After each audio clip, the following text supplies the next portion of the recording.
kita bisa memperkirakan bahwa nama-nama di dalam surat-surat yang dicetak itu akan meninggal dunia? Bisa memperkirakan tidak? Tidak bisa. Tidak ada satupun yang bisa memperkirakan bahwa beliau dipanggil Tuhan, betul? Betul. Nah, terhadap kejadian itu, di peraturan di PKPU, ada orang yang masih mencoblos yang bersangkutan. Di dalam PKPU diatur bahwa suara yang bersangkutan itu adalah dinolkan dan kemudian dipindahkan menjadi perolehan suara partai politik. Apakah betul? Dianggap sah. Dianggap sah, ya betul. Dinolkan dan kemudian dipindahkan menjadi perolehan suara partai dianggap politik. Sebagai suaranya partai politik. Nah, disinilah kemudian substansi dari judicial review itu. Menurut kajian hukum DPP PDI Perjuangan, bahwa PKPU tidak, yang diuji oleh DPP PDI Perjuangan adalah kekosongan hukum, bahwa dengan mengingat partai politik sebagai peserta pemilu dan suara yang diperoleh calon dan partai politik, yang maksudnya orang mencoblos partai politik adalah suara dari partai politik, maka yang diuji adalah materi muatan bahwa suara tersebut dikembalikan kepada partai politik, sehingga yang di judicial review adalah suatu tafsir atas kejadian yang tidak bisa diprediksi tersebut. Nah, pertanyaannya adalah, menurut saudara saksi, apakah memang partai punya hak untuk melakukan judicial review terkait dengan tafsir terhadap peristiwa tersebut? Terima kasih. Jadi di dalam Undang-Undang Nomor 7 2017 tentang pemilu, seingat saya di pasal 76 itu, saya ayatnya lupa, ada beberapa ayat, bahwa dalam hal materi muatan peraturan KPU itu diduga tidak sesuai atau bertentangan dengan undang-undang, maka dapat dilakukan uji material ke Mahkamah Agung. Ya. Para pihak yang dapat mengajukan adalah Bawaslu dan para pihak yang merasa dirugikan terhadap norma atau ketentuan di dalam peraturan KPU tersebut. Ya. Sehingga dengan demikian, kalau dalam in case perkara ini PDI Perjuangan dalam DPP PDI Perjuangan merasa bahwa norma ini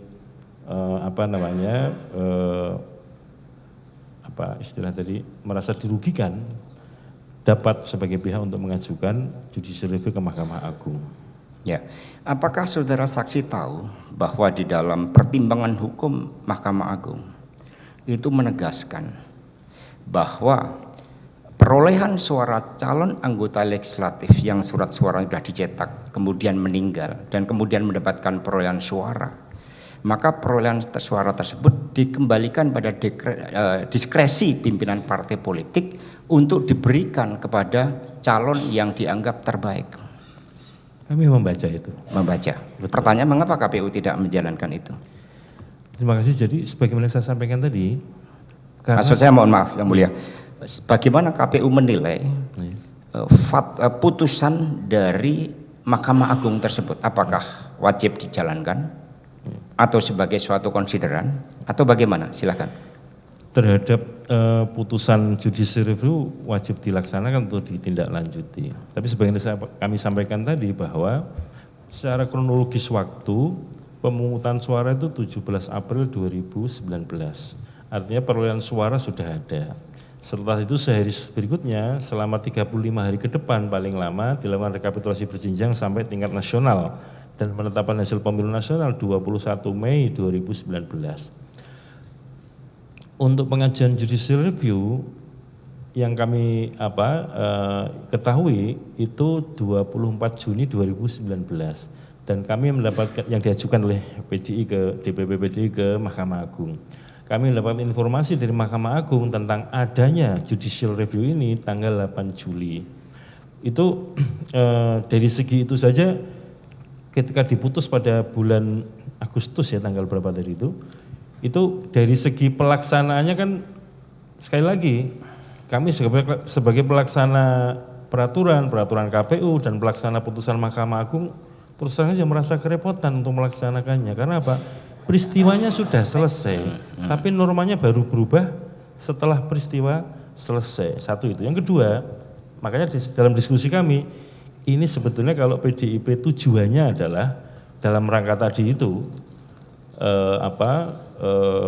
supaya partai diberikan kewenangan untuk menentukan siapa kader terbaik sebagai penggantinya.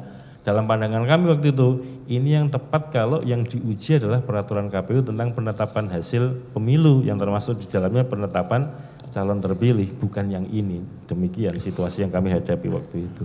Ya, baik, kami sampaikan izin yang mulia bahwa judicial review dari MA itu disetujui pada tanggal 19 Juli 2019. Pertanyaannya adalah, apakah peristiwa penetapan calon terpilih itu sudah selesai pada tanggal 19 Juli itu? Belum.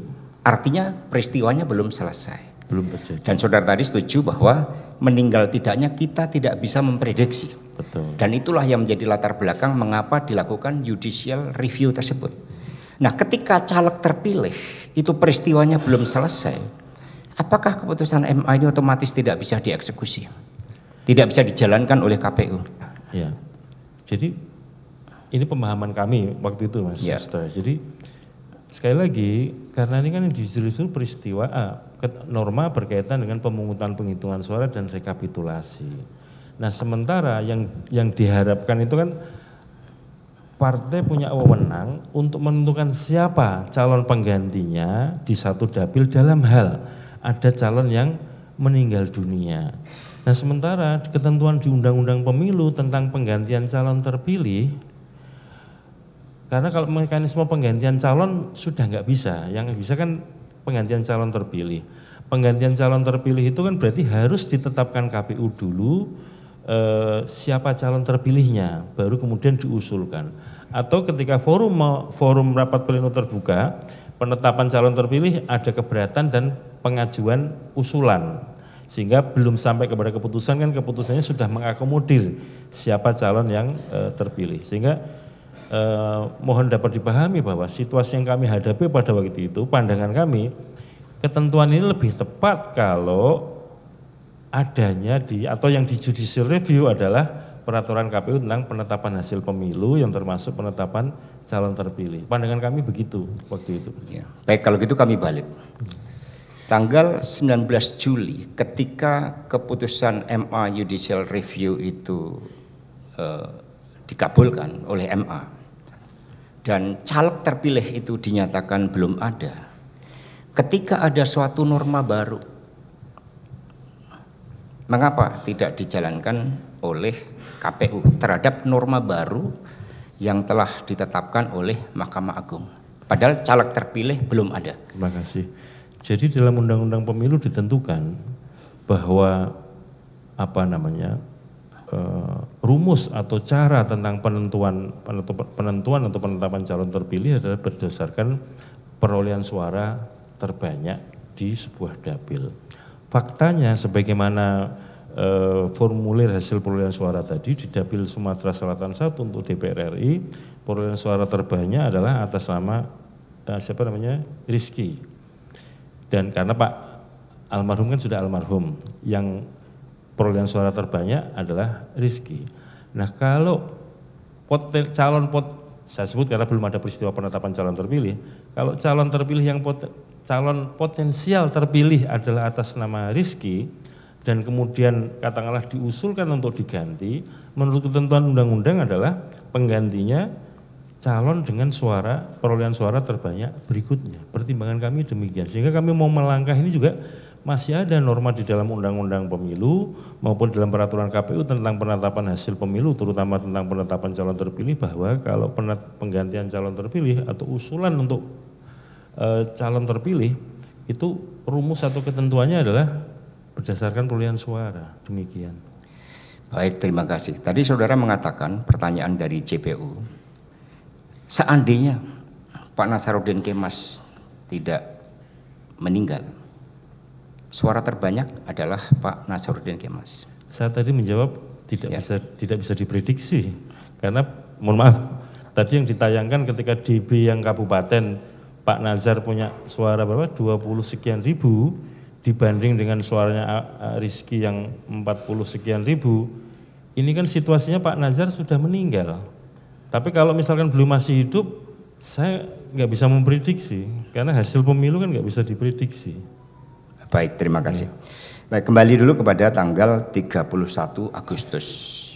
Ya, ketika terjadi penetapan rapat pleno terbuka, penetapan caleg terpilih.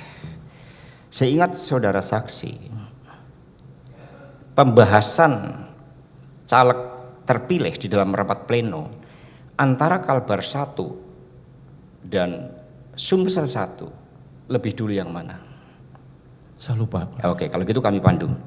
Bahwa saya hadir di dalam rapat pleno penetapan caleg terpilih itu dalam kaitannya dengan Kalbar 1. Betul?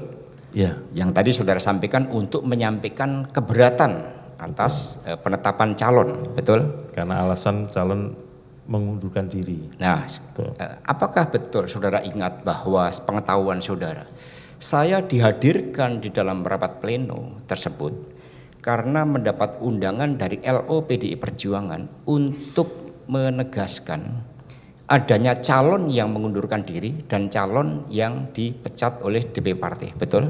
Yang saya begitu. Oke, artinya bukan menyampaikan keberatan, tetapi untuk melakukan konfirmasi bahwa ada caleg yang mengundurkan diri dan kemudian ada caleg yang dipecat, sehingga saya harus mengadakan telepon di depan rapat pleno. Betul? Betul. Nah, itu adalah dibahas sebelum Sumatera Selatan 1. Dan setelah itu ada waktu untuk istirahat. Setelah istirahat baru kemudian dilakukan rapat pleno untuk Sumatera Selatan 1 karena waktunya adalah berbeda. Betul? Betul. Oke, terima kasih. Nah, kemudian ketika di dalam pleno Sumatera Selatan di mana saya tidak hadir, apakah betul di situ terjadi perdebatan antara saksi dari PDI Perjuangan dan KPU yang berkaitan dengan keputusan judicial review dari Mahkamah Agung? Kenapa hal tersebut tidak dijalankan oleh KPU? Betul tidak? Saya lupa, Mas. Oh, lupa. Oke. Apakah sepengetahuan saudara bahwa di dalam rapat pleno itu sebagai langkah kompromi, sebagai langkah kompromi kesepakatan bersama karena kepentingan caleg terpilih harus segera disahkan untuk kepentingan pelantikan caleg terpilih dan juga presiden terpilih, maka disitulah disampaikan bahwa permintaan fatwa Mahkamah Agung itu dijalankan sebagai kesepakatan untuk tafsir akhir terhadap keputusan Mahkamah Agung tersebut. Saudara tahu tidak itu? Saya lupa, Mas. Oh, lupa. Oke, kalau lupa berarti saya tidak bisa lanjutkan terkait hal tersebut. Nah, kemudian yang lain, saat itu Pileg dan Pilpres untuk pertama kali dijalankan secara serentak, betul tidak? Betul. Apakah beban dari KPU dengan adanya pemilu serentak itu menjadi jauh lebih berat dibandingkan pemilu legislatif? Betul? Lebih berat. Apakah beban partai politik juga semakin berat?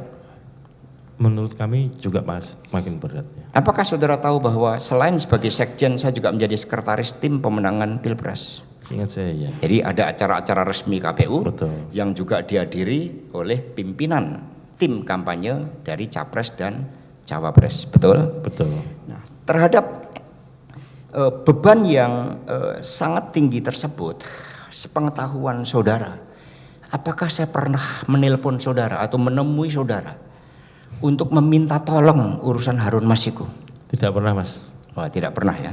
Apakah ada orang yang pernah datang atas nama saya untuk meminta tolong kepada saudara terkait dengan Harun Masiku? Untuk kepada saya tidak pernah. Tidak pernah ya. Oke, baik. Terima kasih Yang Mulia.